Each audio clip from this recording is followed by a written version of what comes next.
Hi, good evening, everybody. I'm looking at all these shadows on me, and my filmmaker hat is like, what in the world did you do?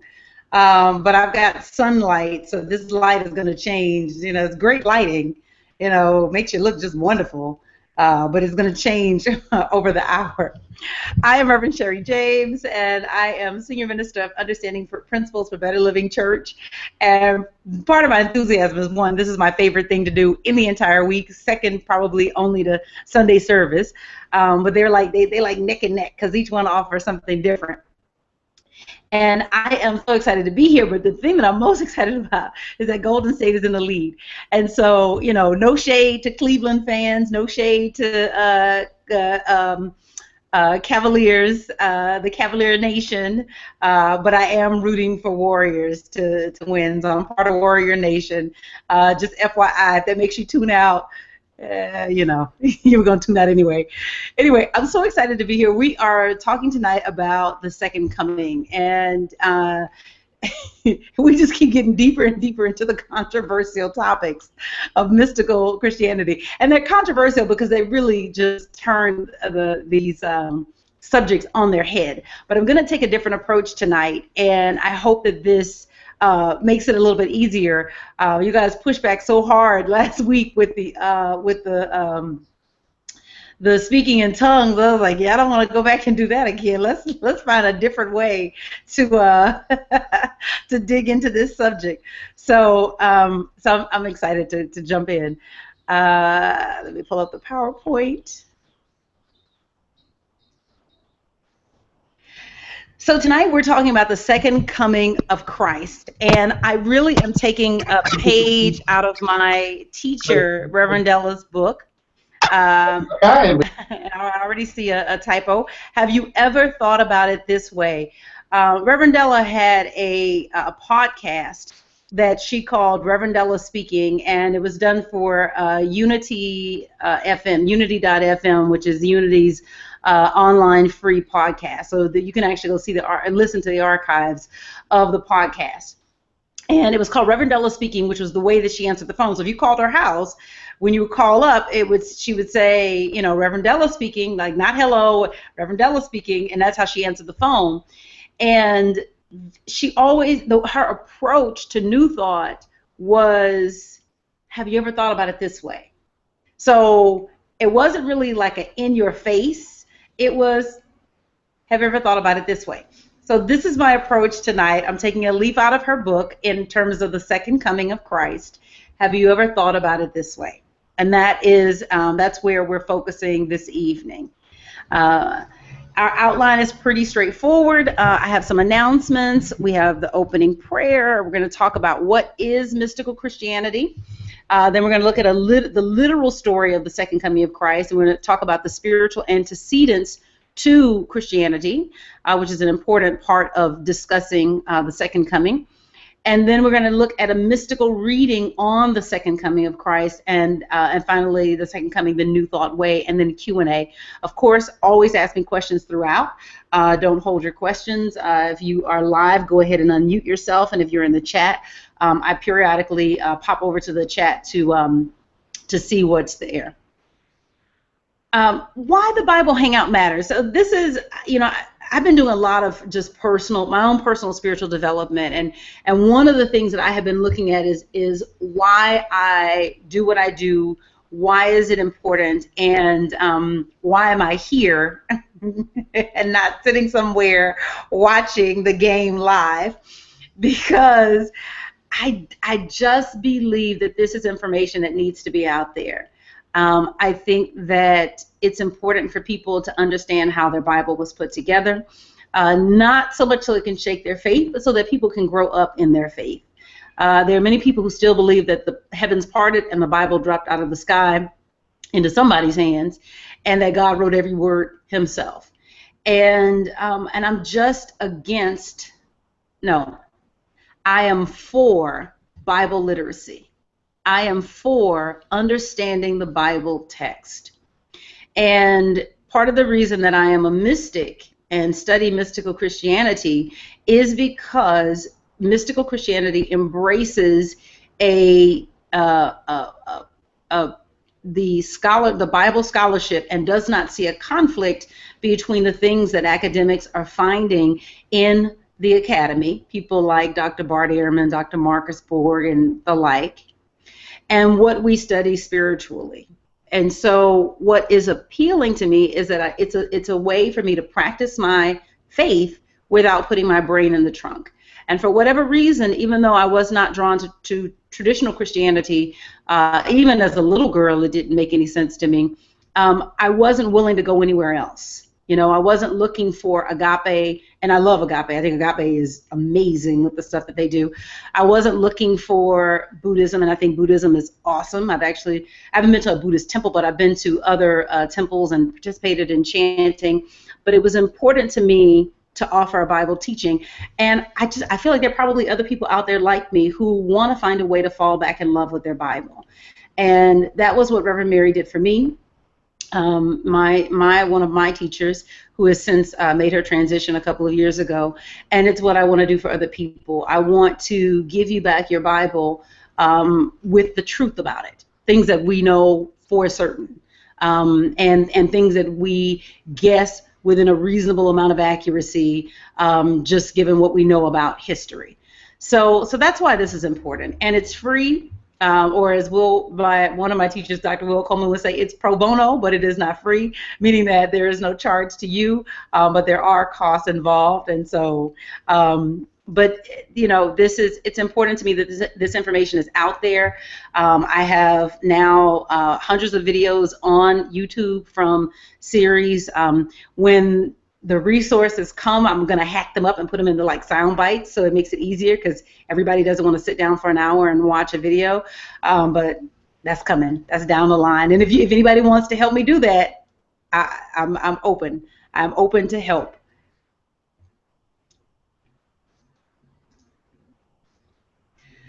As I mentioned, the Bible Hangout is pro bono but not free. If you are moved by this teaching, please consider making a donation. Any amount is greatly appreciated. There are many costs that are involved with bringing this to you, and so whatever you can share is deeply appreciated, and I thank you in advance for any gift.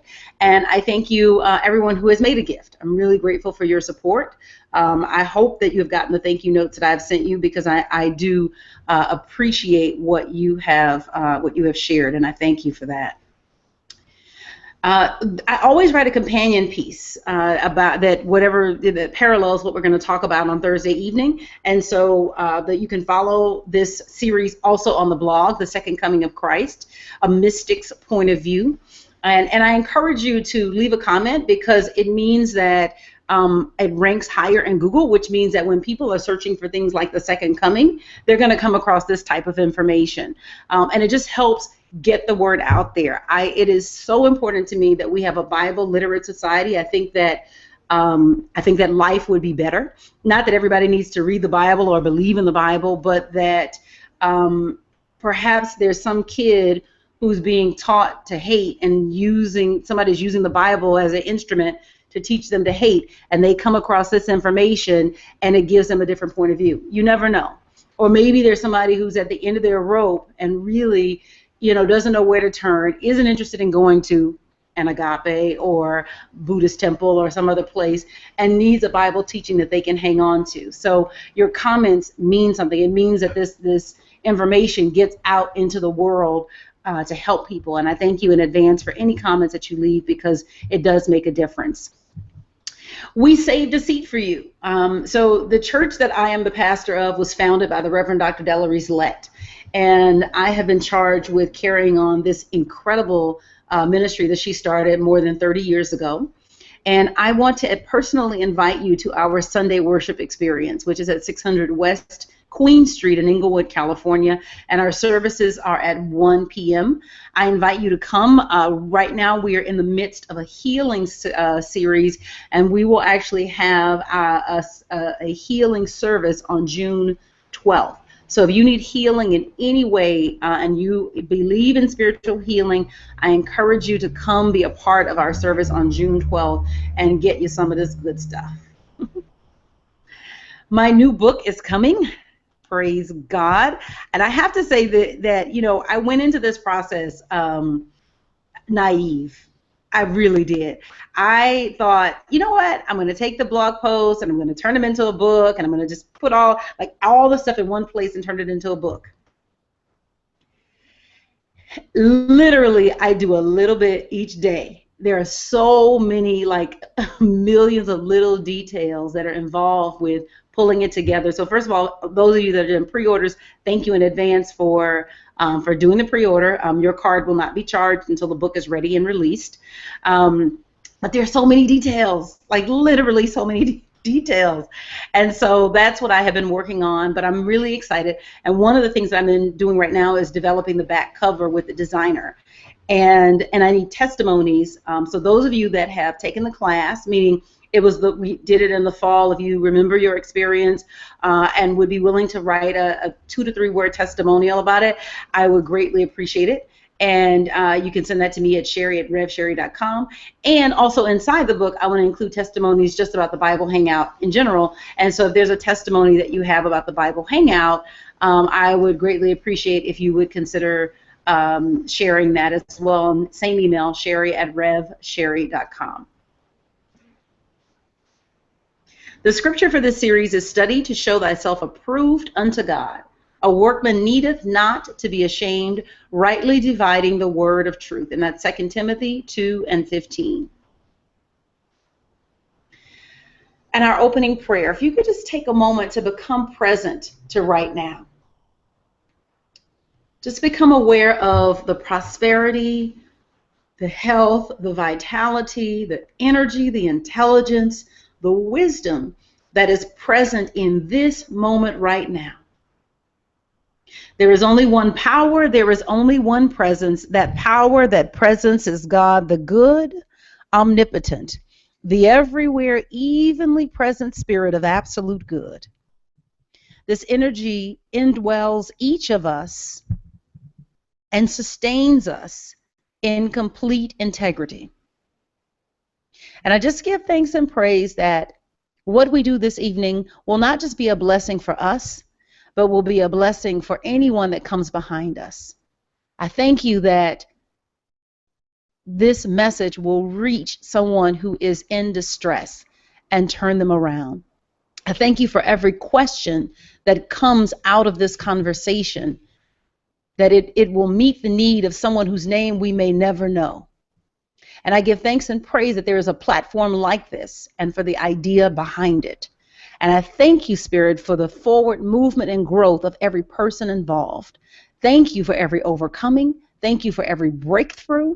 Thank you for every healing. Thank you for every realization. And I affirm that this is so. And that's how I'll let it be. And so it is. And amen. Okay, these are the slides that we look at every week, but we look at a different part of them every week, which is what is mystical Christianity. And I am intentionally redundant on this point.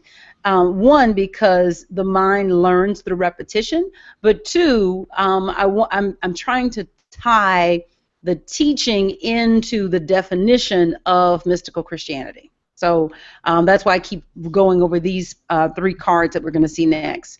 The first thing is that mystical Christianity seeks to uncover the theology of Jesus and emulate it. It recognizes Jesus as way shower and master teacher.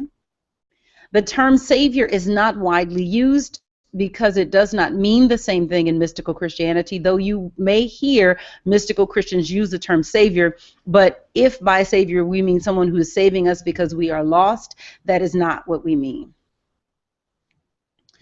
Mystical Christianity seeks a deeper meaning in the Christian teaching, and here's where we're going to drill down tonight, looking at the second coming a different kind of way. Mystical Christianity reaches for the kingdom of God within, which is another area we're going to really dig into tonight. And it approaches each Bible story to find insight on the mysteries of life. And this is our bullseye tonight, the mysteries of life. And so it's approaching the verses in the Bible that address the second coming from the perspective of what can it give us and as far as understanding the mysteries of life. Mystical Christianity also recognizes that a literal reading of the Bible does not respect the text. that, and I've said this before, that Hebrew is a multi-layered language. Aramaic, as a derivative of Hebrew, is similarly multi-layered, which means that even the letters themselves are living entities, such that when you put them together, they form formulas. So to say that you have read the text and you have only read it in English is really to say that you don't understand how the Bible has been put together, that there is no such thing as a standard interpretation. And I think that we got into that last week with the speaking in tongues, because and I think we had a young man in the class who really was saying, okay, it says this, it says this, it says this, and it's like, wait. This text has multiple layers. That meaning that you're offering is one meaning. That a literal reading of the text does not respect the text. So no one can or should, including me, step up and say that what they are offering is exactly what the text says. The only thing you can offer is that this is what the text says to me. Mystical Christianity is based upon 5 basic principles: the omnipresence of God, which means that God is all there is; the divinity of humankind, which means that not just Jesus is the Son of God, but you too and me too; the value and power of thought, that our thoughts become things, that become our experience; that we are meant to practice the presence, that it is about being God in action, not just recognizing that you are the Son of God, but live it. Do, and not so much do the specific things that Jesus did, but do the essence of what Jesus did. And then the law of demonstration, that everything that unfolds in our experience unfolds according to spiritual law, and there's a law that governs how it flows out of our minds, our thinking, into expression. So the second coming of Christ, a literal reading. So I'm going to give you what was in the text, but I want to hear from you what you were told about the second coming of Christ. The 2 things that I pulled from the text, one is the point of 2 different points of view, but honestly the interpretations vary from tradition to tradition. One of the ones that I grew up with is that history is going to come to an end. The present world as we know it, with all of its problems, evils, and difficulties, will end. In its place will be brought forth a totally new existence. At this time, the dead will be resurrected, their bodies will come out of the tombs, and after this occurs, there will be a last judgment. And then the other point of view was that this final judgment is not going to come immediately when Christ returns, that there's first going to be a 1,000-year reign of Christ, during which there will be peace on earth, and at the end of this 1,000-year reign, the last judgment will take place. So my question to you is, what were you told about the second coming of Christ? What did it involve? And I'm going to read a couple of comments. Ray says, even while I was in the traditional church, I knew on some level that there was something else, another way to think about the Bible and spirituality. I knew this teaching was right for me after a lecture from Dr. Rocco Errico. Something came alive in me and gets stronger every time I get something that resonates in me. So I'm open and receptive to new ideas. Yeah. Marvin says, one of the things that started my quest was the fact that there were different versions of the Bible with different lengths. Mm-hmm. And if you pick, I love that. And if you pick the wrong one, the trap door would open and you'd be swimming in the lake of fire. I love that. Do not get, do not open the wrong one. Marvin says, we were taught that the trumpet would sound and we would be called up and meet Jesus in the air, then the judgment. Constance says, the first bullet, second coming. Andrea, that the world would end, that Jesus would return from heaven. I was never in a traditional church, but it's easier to just, yeah, I understand. Anybody else? Anything you were taught about how the second coming? There are different versions of like how Jesus would come. There's some that say he's going to come violently, right? He's going to come. He's going to have an army behind him. He's going to assume control of like the evil in the world, and it's all kinds of things that I think that we were taught.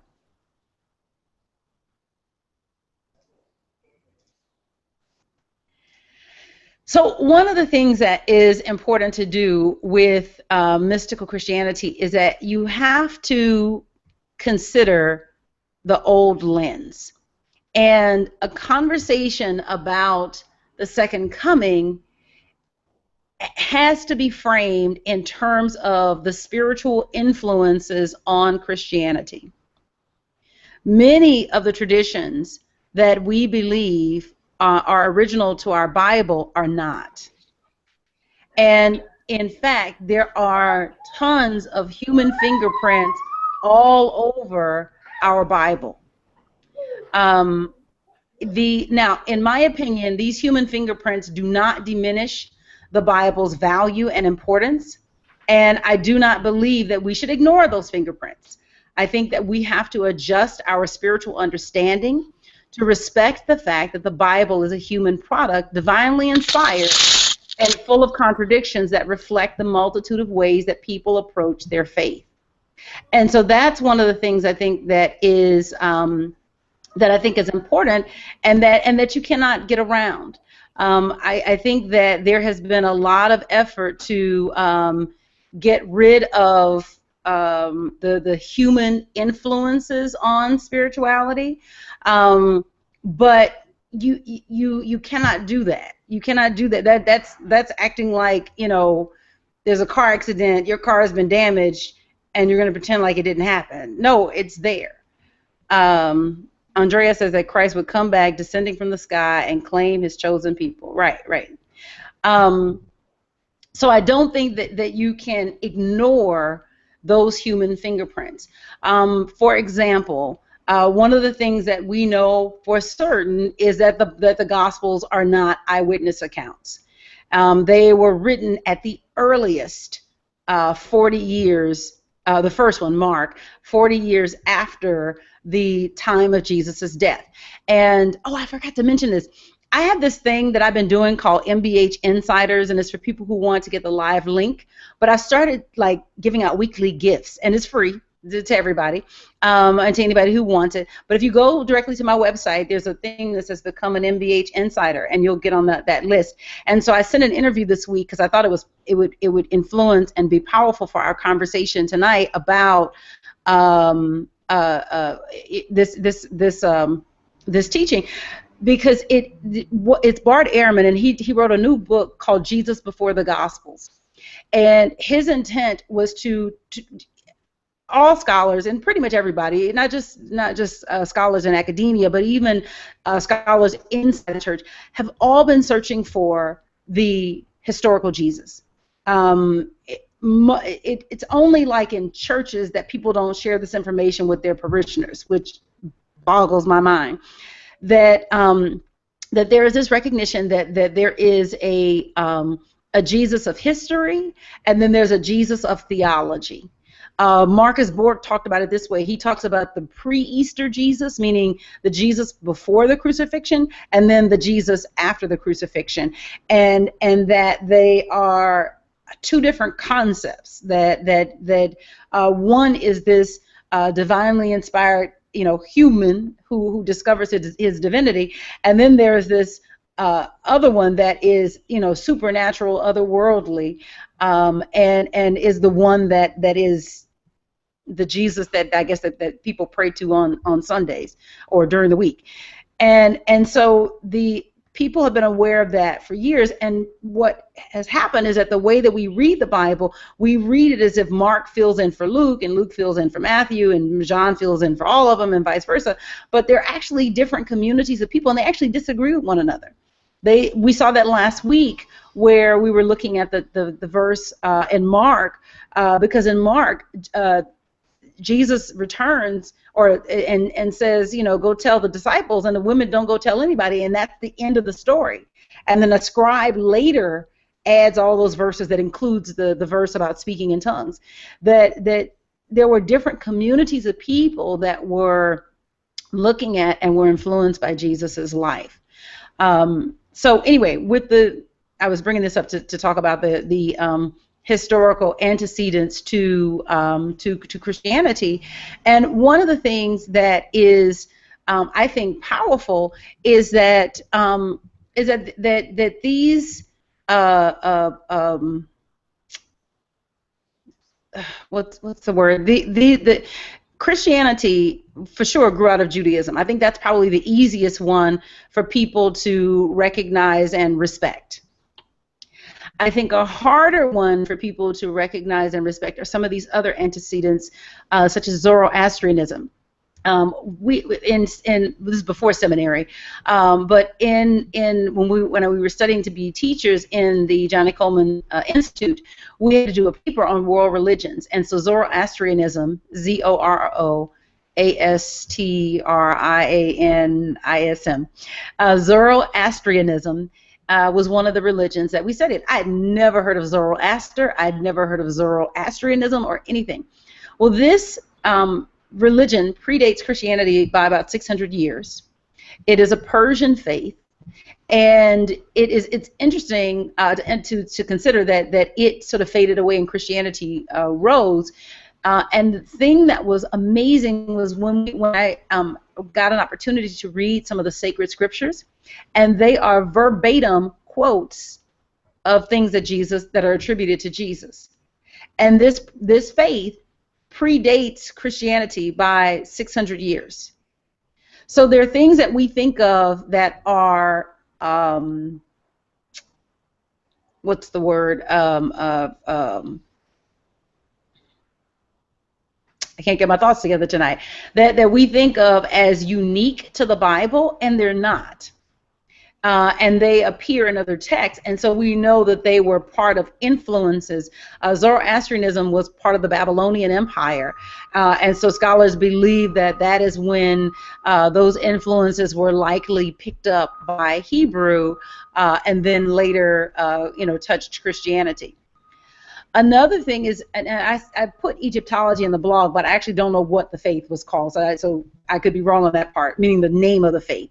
But many people will say that the Jews brought to us monotheism, but that is actually not true. The Egyptians were monotheistic, and the Hebrew nation or community or whatever you want to call them, but the slaves, they were polytheistic. And Moses, being trained in Egyptian religion, because he was raised in Pharaoh's court, and as a son of Pharaoh, Moses took that idea and used it to train his people as part of breaking their the mental slavery that they were under. That he got them physically free, but he needed to get them mentally free, and part of that process involved developing a monotheistic belief system.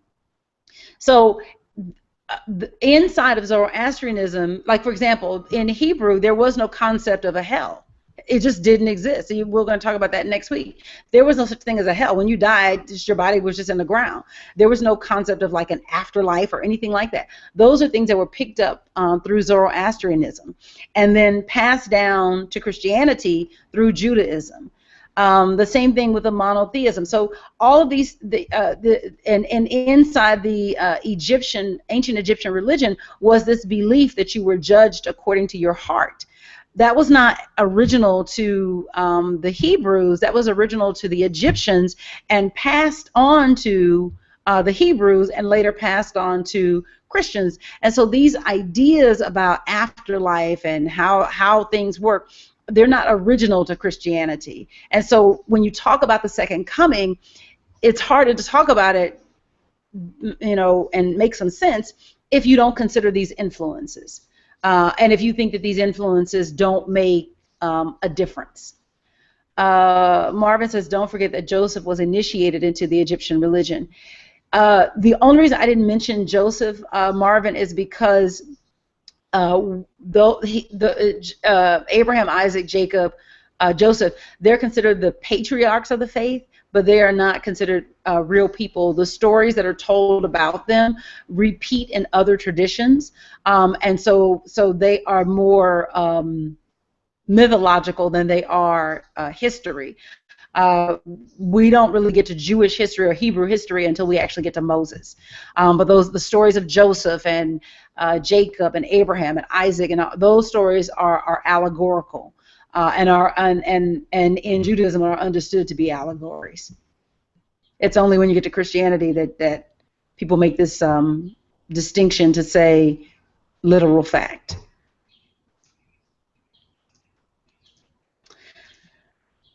Uh-oh, I got a typo. Okay, well, that should have gone away. So my question to you is not to say give up what you have been taught about the second coming. That really is a personal decision that you have to make. Your spirituality is meant to be discerned and not dictated. So I'm going to take the approach of my spiritual teacher and ask, have you ever considered that the signs that Jesus said would accompany the dawn of the new age have a mystical meaning that applies in our lives today? Have you thought about it this way? And so the first one is when Jesus speaks of the temple needing to be broken down and then rebuilt. Uh-oh, let me go back. And so the temple is our, that we are the temple of the living God, that literally our bodies are the physical incarnations of God in expression. And when Jesus says the days will come in which there shall not be left here one stone upon another that shall not be thrown down, what we have to realize is that there is a change that must happen in our bodies. And it happens first in our minds. Our bodies reflect the beliefs and attitudes that we have held for a lifetime. Whatever you have thought, your body is the sum total of those thoughts. As you develop greater spiritual awareness, it changes how you handle your temple. I remember Wayne Dyer talking about his decision to let go of alcohol. And the reason that he decided to let go of alcohol was because he felt that it was interfering with his spiritual development, that there were places that he wanted to go spiritually that taking in a mind-altering substance interfered with. Now, obviously, that's a personal decision. Charles Fillmore passionately argued for a strict vegetarian diet. What I know for certain is that you are the builder of your tomorrow. And you have to talk about your body differently, think about your body differently, nurture your body differently, because it is the vessel that is intended to carry you and to help you do the work that God has called you to do. And so as it dawns on you who you are and that you are responsible, 100% responsible for all that happens in your body, I believe that greater spiritual awareness pushes you to change how you handle your body. Judy says, now that's the one right there for me. The Hebrews are not monotheistic until they were influenced by the Egyptians. Who knew? I've always thought of believing in more than one deity as pagan. Yeah, but it was first Hebrew before it was pagan. Constance says, yeah, I decided to stop smoking after 30 years so that I could be in alignment with the idea of health. Absolutely. That you are a temple. Something I'm working on right now, and y'all pray for me. I love being up late. Just telling the truth. I'm a night owl. I feel like I think better at night. My mind doesn't really turn on until, the middle of the day. I really have to do kind of administrative tasks in the morning, like thinking tasks. It just don't work with me. And the thing is that what ends up happening is I got to get up early for the little one, which means I end up getting like 4 to 5 hours of sleep. That is not good for being an effective spiritual vessel. One thing I realize is that when I'm sleepy, that I am less in charge of my emotions. I'm much more susceptible to letting things trip me up emotionally and just not being in charge of myself.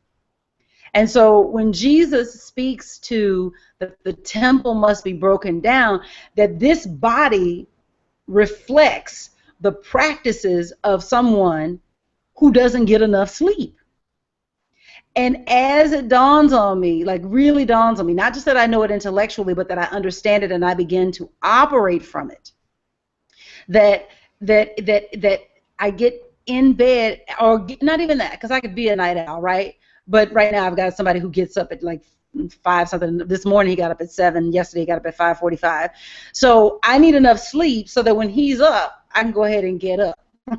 You know, and mind you, yes, motherhood is all those things where you go without sleep. But the thing is that you are 100% responsible, and I cannot make him responsible for making sure that I get enough rest. Same thing with eating, that there are foods that nurture your body. People will tell you food don't make you fat, but guess what? The abuse of food will. So it's like saying money don't make you rich. No, and money don't make you poor, but the abuse of money will make you poor. So you have to take there is a right use for all things. And so this, when he talks about the temple being destroyed, it's that these old ideas that you have about how you take care of your body have to die. If you are going to be prepared for the new age and functioning on a higher level, not life after you die, but functioning on a higher level, going to a higher level of consciousness, you've got to have better ideas about what it is to take care of your body. Second to that is, well, not second, really first to that, is thinking about how you talk about your body. And I keep saying I'm going to bring this prop to church because I think it's such a great visual, and I don't have it handy, but it's Jordan's little bat. And the things that we say about ourselves are just horrible. Me included. I'm catching myself. The things that we think about ourselves, right, when we make mistakes. And the thing is that you are the builder of your tomorrow. And I want to give you a metaphor, and I think you'll get it, that it is as if you have hired someone to build you a house, and every day that builder comes to the site, and as he's trying to lay brick and get your house together, you're standing there with a bat and wailing on him. And so he's trying to build, ducking your blows. That's what's happening when you denigrate yourself. The mind does not know a joke.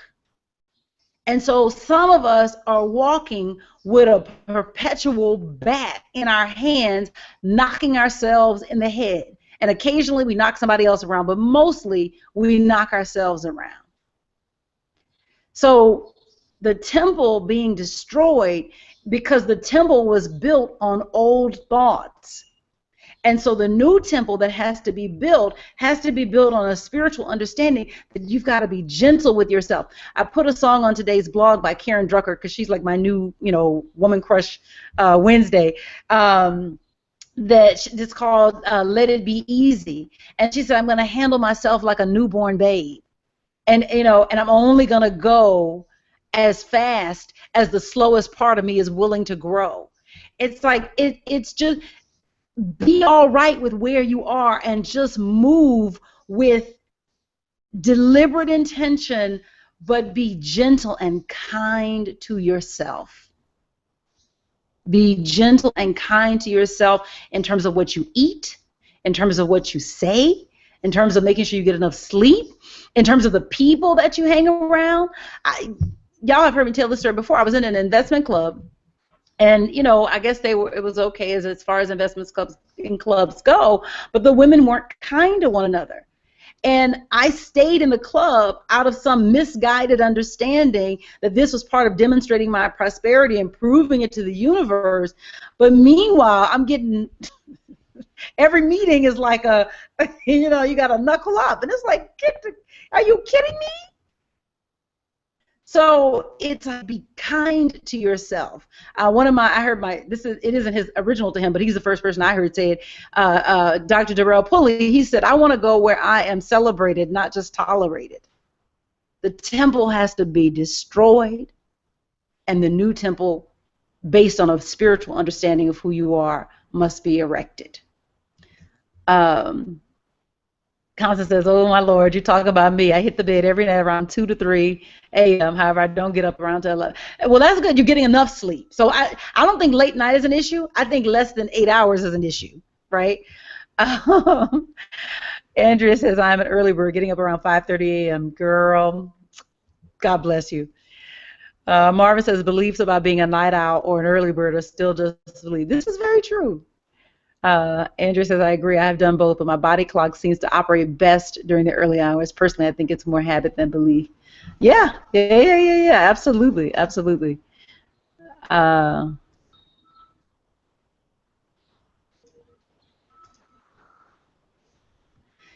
so Jesus also talked about nation rising against nation. And rather than look at this as a nation's external, within you are many nations. Within you are many nations. Nations are simply collections of thoughts, beliefs.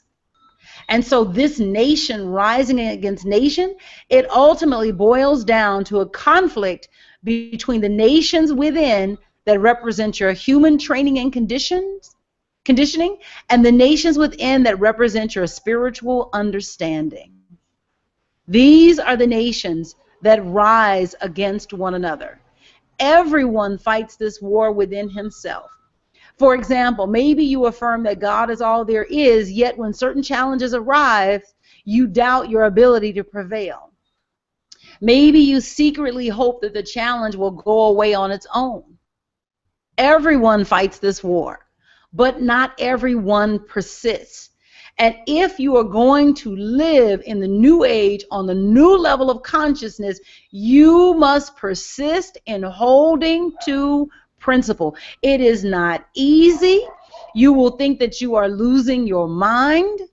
It takes work, and the temptation is to run and go do the thing that's going to fill the immediate need instead of taking the long range view and say, wait a minute, I am going into the new age. I'm going into the place that Jesus promised that he ascended into, and I'm ascending as well.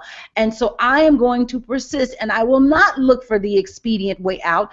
I will go according to principle.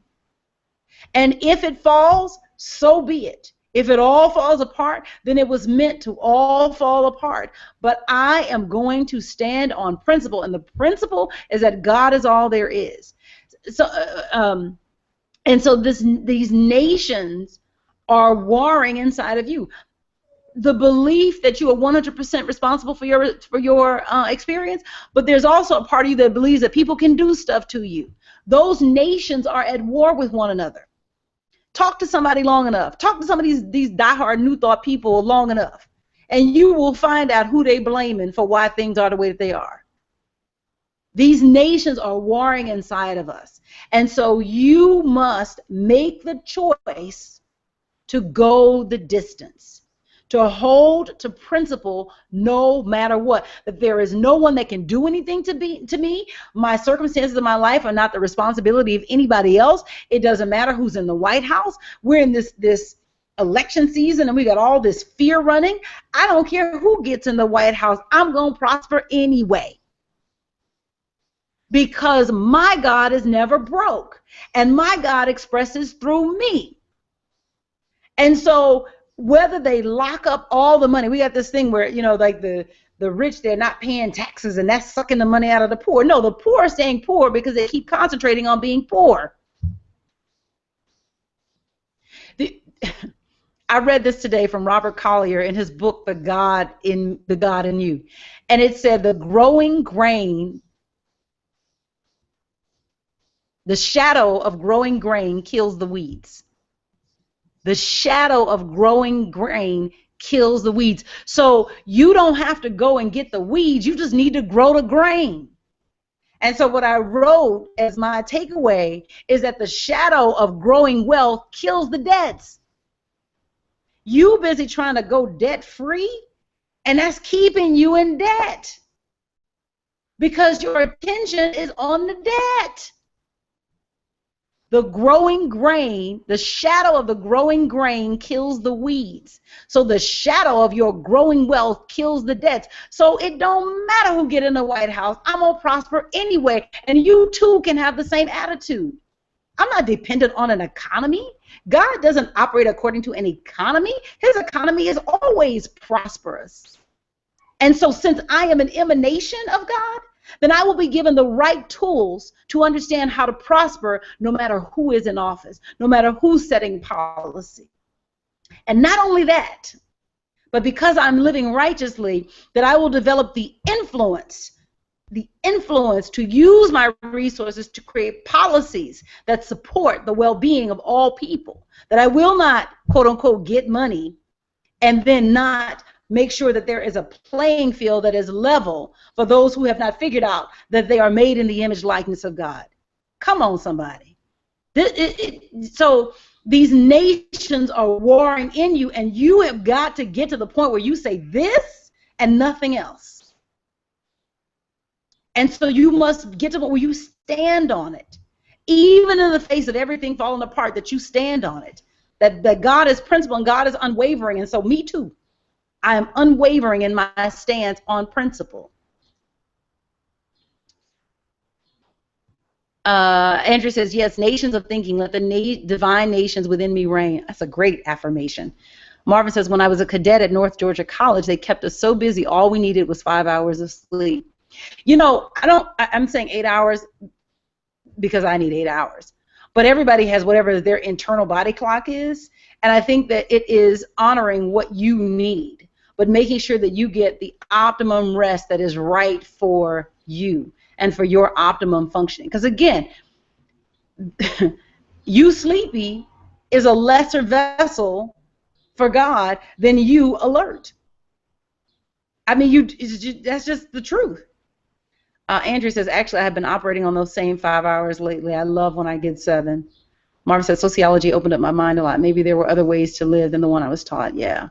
Constance, right there with you, my sister. God is my source. Marvin says, I have decided to make up my own weather forecast. Marvin, you can do that. We were in Marco Island off the coast of Florida. There was a hurricane headed for the island. And so the question was, are they going to evacuate us? We were there on a retreat. Mary Tompkins said, no, we have a retreat. And I don't remember the exact words that she used, but she literally spoke to the hurricane like, go somewhere else. And the hurricane came close and turned and went somewhere else. And so now I'm new to New Thought at this point. This is like 1999, right? And I'm like, what manner of woman is this that the weather obeys her? So yes, make up your weather forecast. Absolutely, 100%.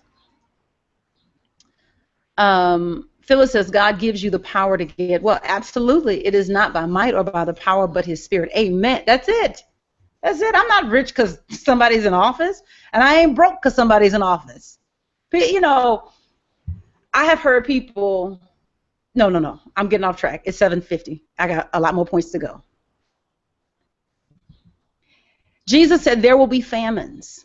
So have you thought about it this way? Until truth becomes stable in consciousness and you transfer your trust for security from things or money to trust in God, there will be periods when it seems your supply is limited. It is in this time and at this time that you must stand firm in your faith and trust in God.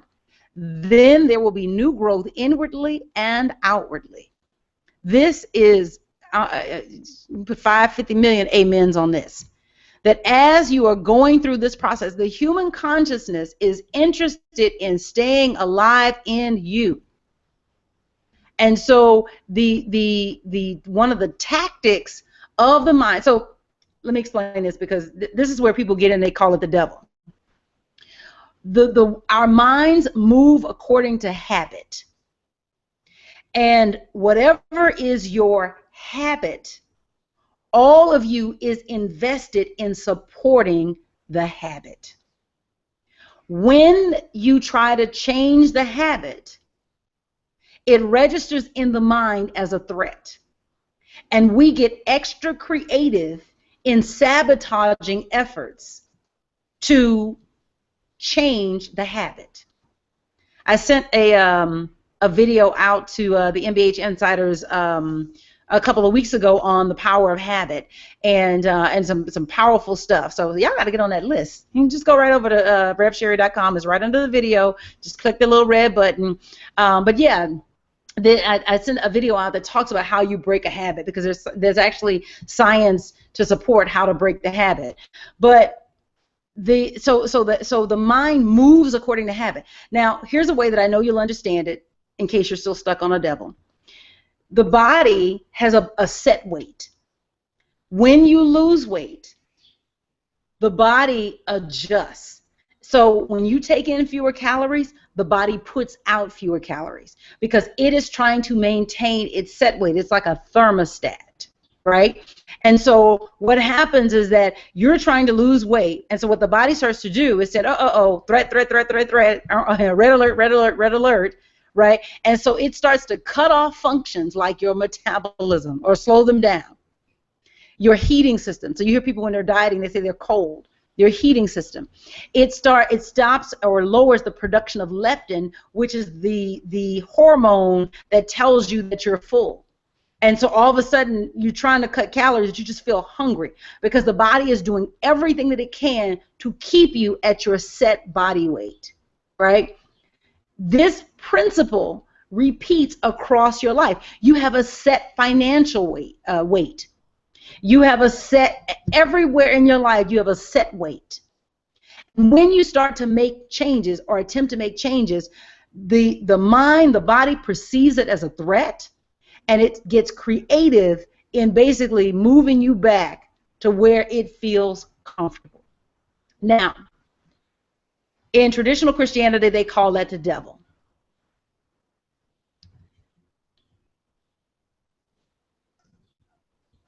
Marvin says it rains every afternoon at Panama City Beach, except for when my Sunday school class prayed for it not to. I love that. The magic word is faith. I gave 2 homilies on faith in the past couple of weeks. Yes. Aaliyah says, halt. Never get too hungry, angry, lonely, or tired. Yes. Yes. Andrew says, in New Thought, we sometimes call it chemicalization. Yes, that's exactly what it is. That is exactly what it is. And that is when you have to drill down and hold to it and say this and nothing else. So famine, you don't scare me. I'm not worried that things are going to run out. 1, because I live in an abundant universe.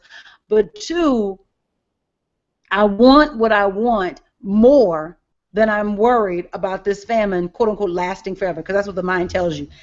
This is going to go on forever. This is going to destroy everything. And it's like, you know what? Destroy it. Because what God wants to bring through me, I want that more than worrying about whether or not this famine is going to last forever or destroy everything. So it's learning to persist through that. So that as you are moving into this new age that is promised by Jesus, that you're moving into a new level of being, not life after you die, life here on earth, that you are graduating in consciousness to a higher level of consciousness, and these are the things that you must go through in order to experience the new birth. These things precede the new birth. These are the signs and the guideposts that precede the new birth. Marvin says, is there life before death? Yes. Great question. I love that. Thank you for that. Jesus said, take the gospel to all nations within you. Or he said, take the gospel to all nations is what he said. And I'm saying, take the gospel to all the nations within you.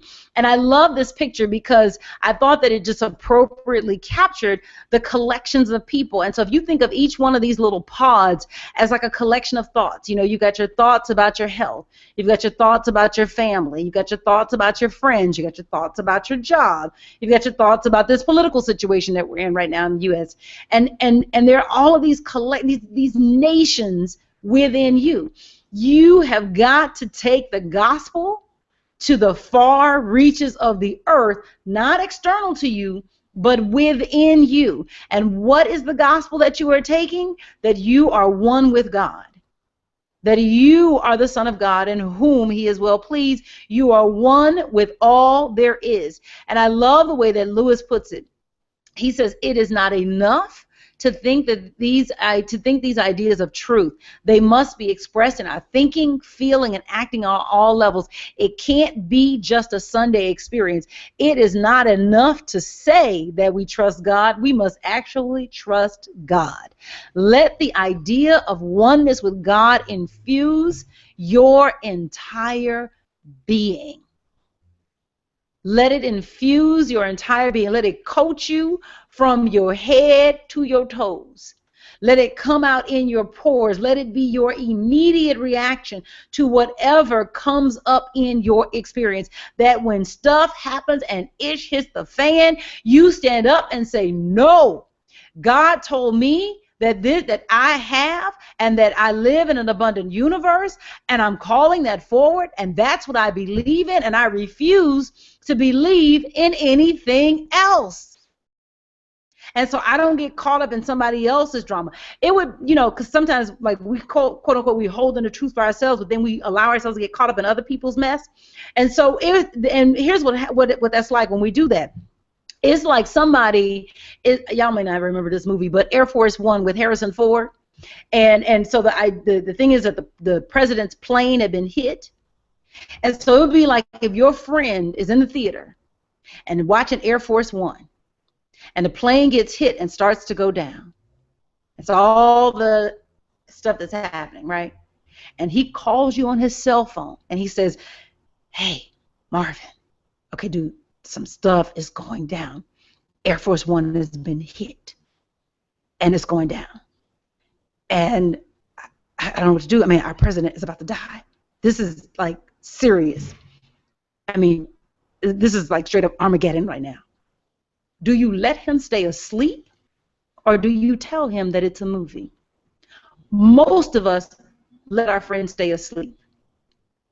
And that's what's happening when people are caught up in their dramas. They're caught up in the illusion. What is happening in your world is a function of your thinking. It's an illusion because the moment you change your thinking, what you're experiencing changes. And so you must take the gospel to every place in you, such that when your friend comes to you and says, Air Force One is going down, what are we going to do? You can say, dude, you watching a movie. You need to wake up. But you can't do that if you haven't done the work in you. It comes off as preachy and inauthentic. And it comes off like trying to tell somebody what to believe. But when you come from an authentic place, it speaks Christ to Christ. And it wakes somebody up. Get out of that mess. It's not true. And so you have the ability to do that. You have the ability to do that. But you first got to take the gospel to every nation within you. And so you've got to saturate yourself. I was having a conversation with somebody today, and I was talking about me and prosperity. And I said, I've gone into beast mode with prosperity. I got a class I teach on Sunday night. I teach through the week, teaching on Sunday, teach on Thursday night, and I'm studying, just constantly consuming, because I'm in beast mode with getting rid of these nasty, negative, limited thoughts, thinking that there is not enough. And I know how this thing works, is that I'm taking on information, I'm taking on illumination, and eventually it's going to crack. It must. Because it moves according to spiritual law. And so it has no reality beyond the reality that I have given it. So it is going to die. It's not a question of if, it's just a matter of when. And so you must take the gospel to all the nations within yourself. You got to go talk to your health, because you probably think that there's some things that were passed down to you from your family. Well, they got my aunt had this, and my other aunt had this, and my friend, well, no, that's not my cousin, but and you got a long list of things that you're expecting to get because somebody else agreed with sickness, and you have got to say, no, I call forth health. Same thing with your money. I learned my money habits from my mom, and ain't nobody ever had nothing, nobody from my community. They didn't teach this in school. They need to teach this in school. Honey, teach this to yourself. Teach this. Stop thinking that just because you didn't get it in school, again, that's that blame. No, they didn't teach you everything in school. In fact, you didn't hear everything that they taught you in school. You really did. None of us did. You heard what you had the consciousness to hear. And if you had the consciousness to hear well, you would have been transferred to the school where they were teaching wealth. But so what? Now you got an opportunity because now you're awake. So go teach yourself now. Stop blaming people for what they didn't give you. So take the gospel that you are one with all the abundance that there is to all the nations inside of you and clean up the mess of your life.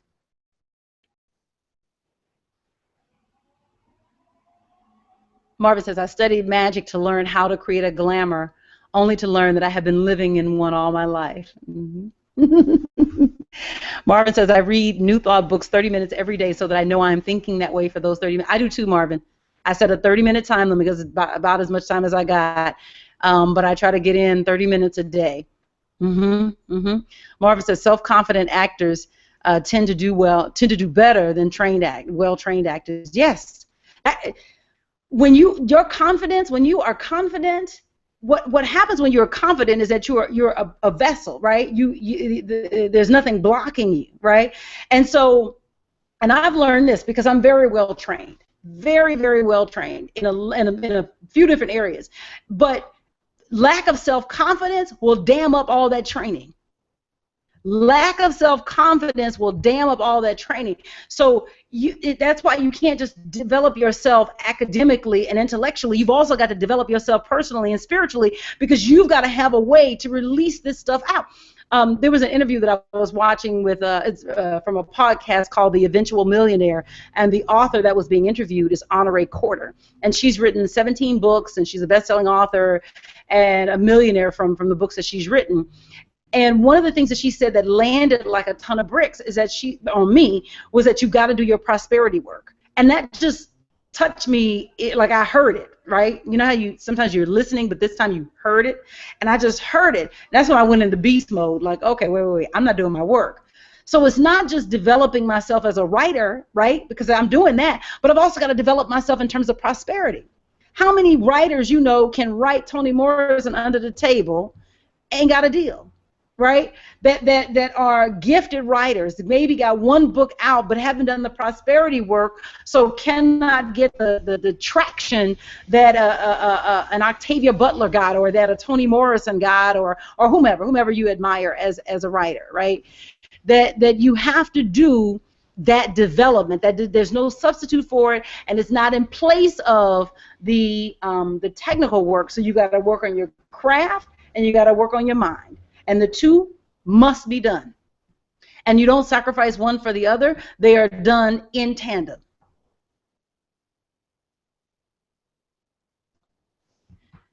Jesus said, you will be judged by others. Now, here's where everybody goes with this. You're going to be judged by other people. Honey, let me tell you something. I gave this sermon. I thought it was brilliant. He said, I meet no one but me. The others who judge you are the nations within you that are aligned with your human conditioning and training. The others who judge you are the nations within you that are aligned with your human conditioning and training. People do not say anything to you that you do not whisper to them first. People do not... I'll say that again. People do not say anything to you that you do not whisper to them first. You wouldn't even hear it if you weren't already saying it to yourself.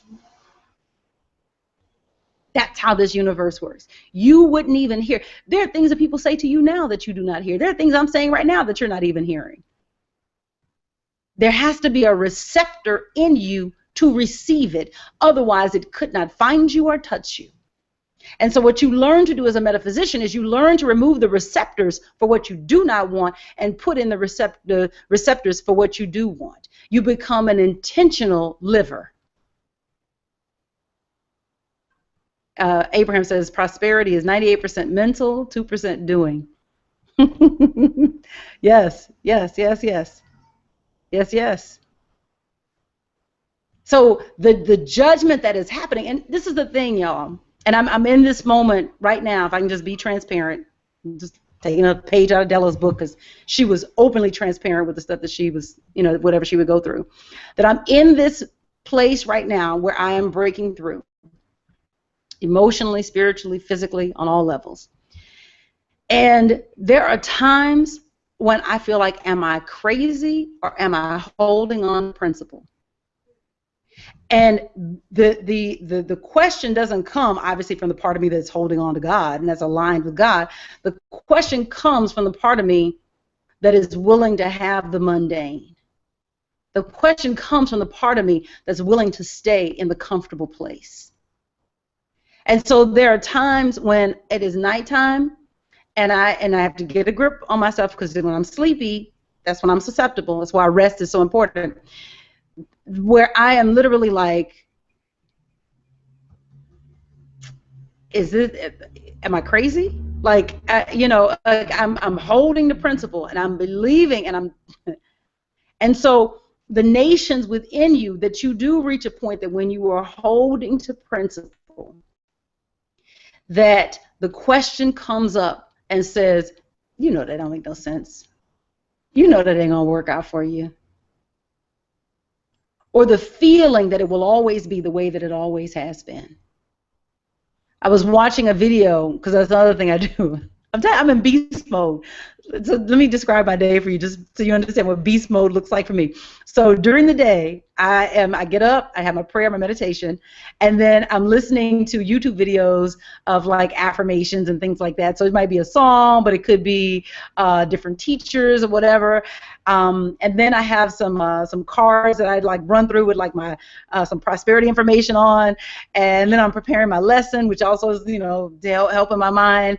And then I stop and I do my 30 minutes, Marvin, and I'm reading that, and I'm in beast mode, right?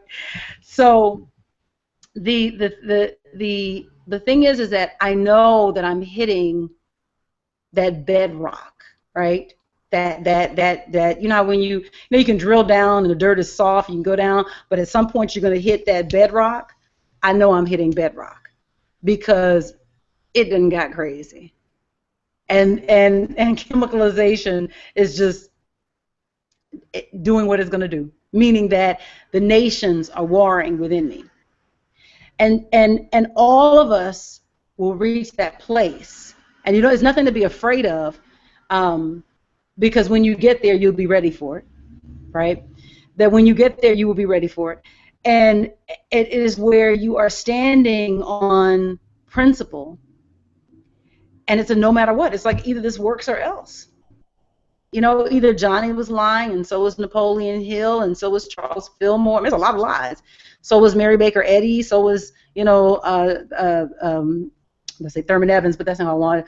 Thomas Drummond and Thomas Troward, and or Warren Drummond is what I want to say. Either they were lying. So was Plato with the allegory of the cave. So was Johnny Coleman.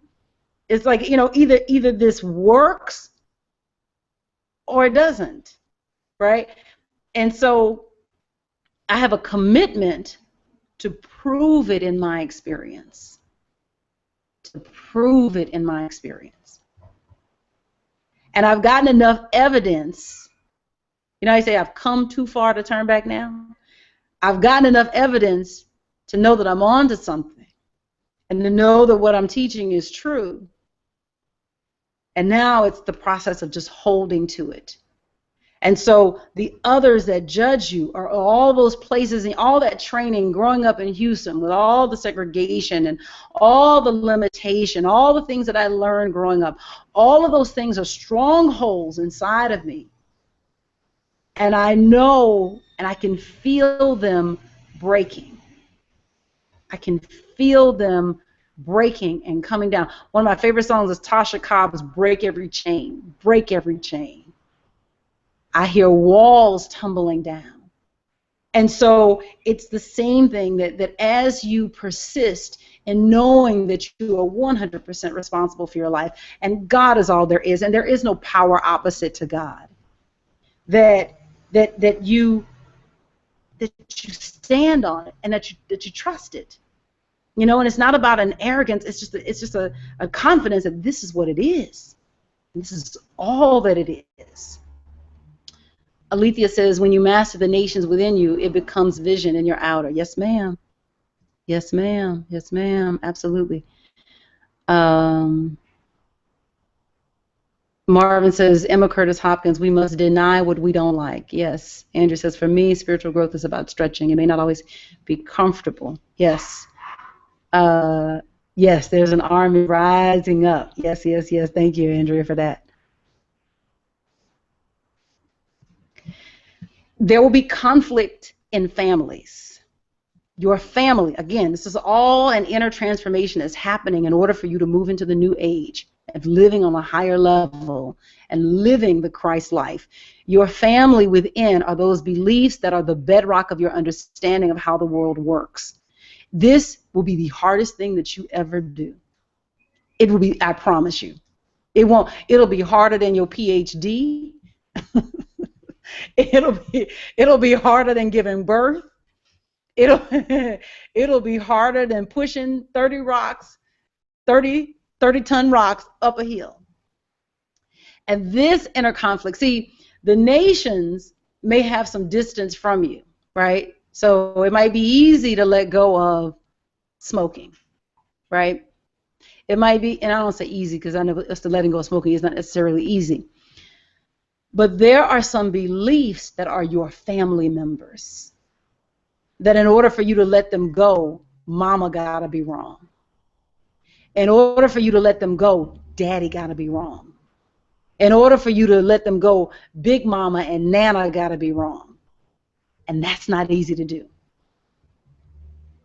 Those beliefs that are handed down to you through your family, through the people who love you, who nurtured you, who were the first people to feed you, the first people to give to you. Those beliefs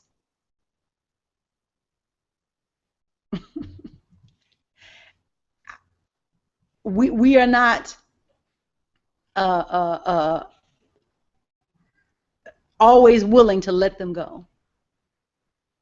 We are not always willing to let them go because it means breaking with family tradition or the family belief system. And breaking with the family belief system, it shakes the foundation of your experience. Some things are easier to break than others, but some of them are. It will be the biggest mountain you ever move.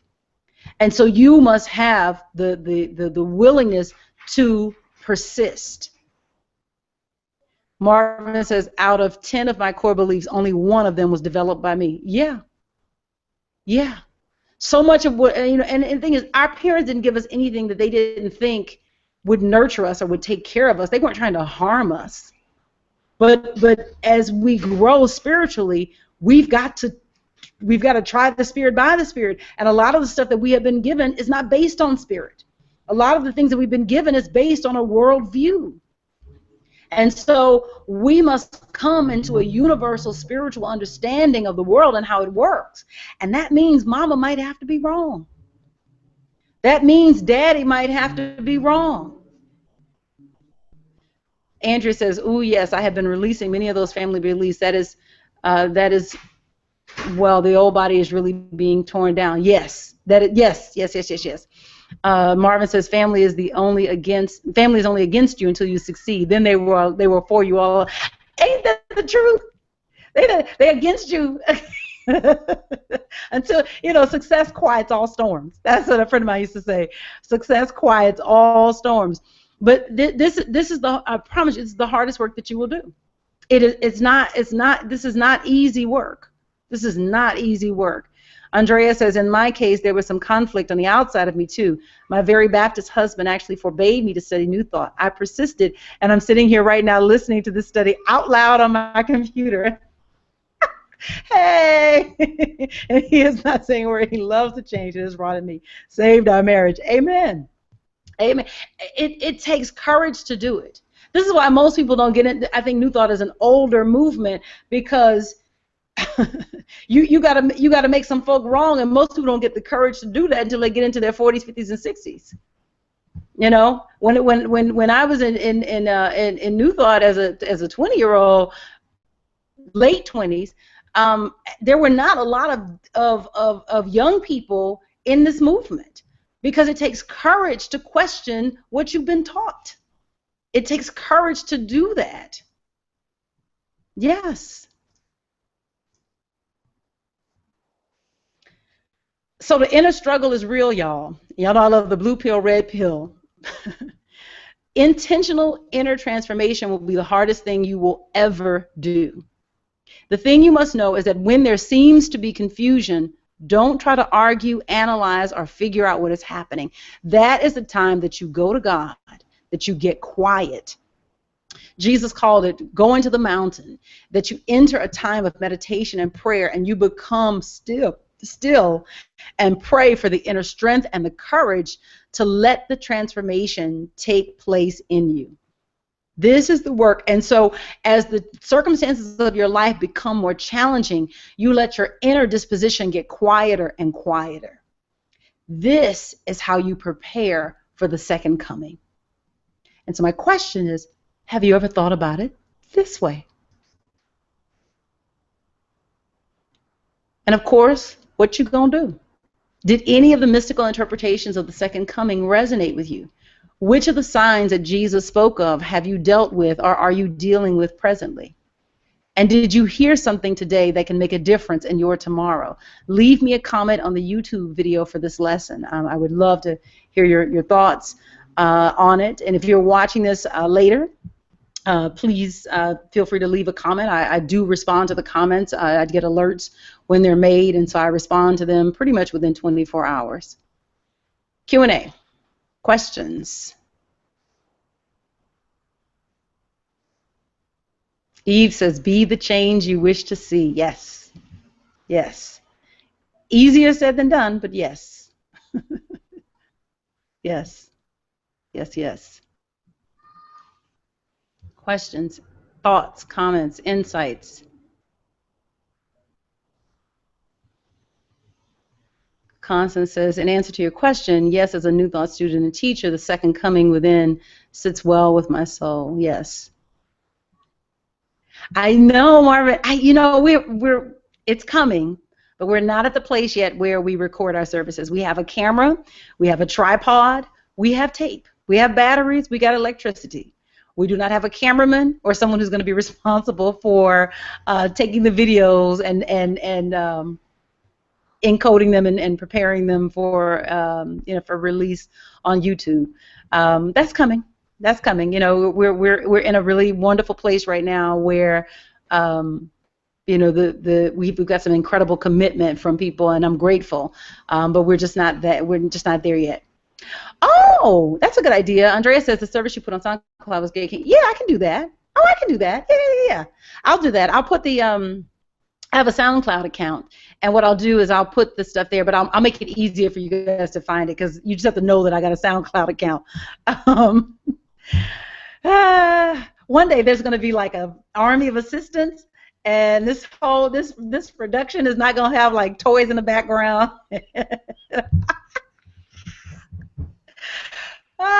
Praise God for growth and development. Yes, yes. Andrea says, holding prayer for both UP and LCC to stream live. Yes, ma'am. Yes, ma'am. Judy says, what I often find challenging is being around others and not following them down the rabbit hole when they speak in ways that are contrary to what I believe.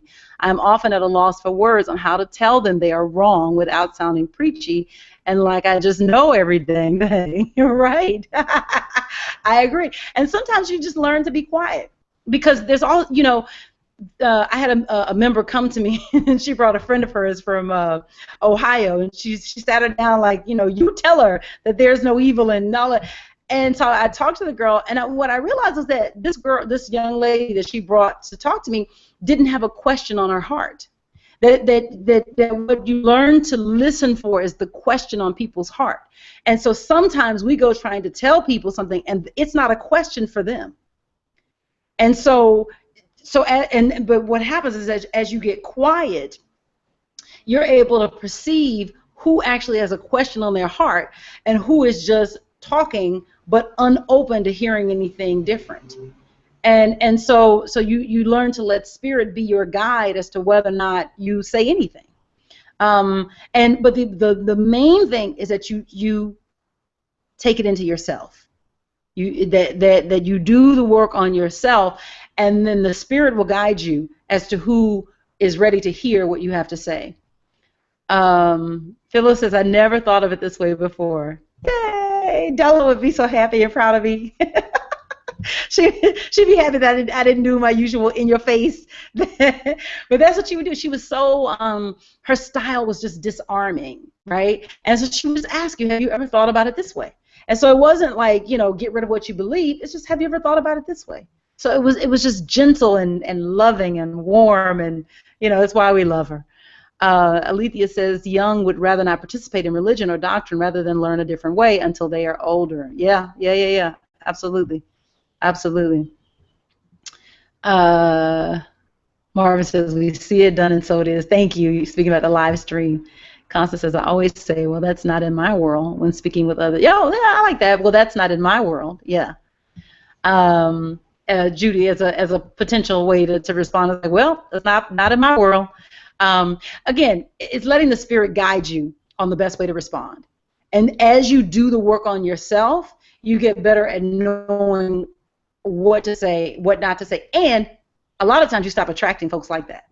That there's still some question in you that needs to be settled, that as it gets settled, those people, they just don't even find their way in your life. And if that was the kind of conversation that they were going to have, they wouldn't even have it in front of you. Not that they would be keeping anything from you, but that there'd be no attractor in you to draw it out of them. Andrea says, I let Spirit lead me as to when to reveal the pearls that have been given to me. Yes. Always Spirit. Try the Spirit by the Spirit. Always. Oh, cool. Thank you, Constance. I'm sending you a link to the Karen Drucker album that I have. Karen Drucker is thebomb.com. That woman is so amazing. Her music is amazing. It is. If I could get my videos to play right on this webinar thing, I would play it for you. But her songs are just, they're perfect. They're soulful. They're funky. They're country. They're pop, no, not pop. They're folksy. She is the bomb.com. I love her. She has this song. It's called a receiving chant. If it's for, I'm not going to sing, but if it's for my highest good, then I will have it. And so it's just it's like a perfect thing that you can carry through the house with you. If it's for my highest good, then I will have it. And it's catchy, and then it's soulful, and you just don't expect this from this woman, but she's awesome. She's all kinds of awesome. Thank you so much for tonight. Thank you, everybody. Just a reminder, if you want to become an MBH insider, like I said, I send out free goodies. You can come over here. I send out free goodies every Tuesday. Yeah, Tuesday. And it ranges. It's a range of things, but it usually is something to help you during the week and keep you focused. Usually it's something that I find, because I'm in beast mode about this prosperity. So anyway, I send you forward in blessings. I send you forward in love, and I thank you so much for tonight. Next week we will be on chapter 13. This chapter is already up if you want to download it. We're going to be talking about heaven and or hell. And I think we'll keep this approach. Have you thought about it this way? Have a good night.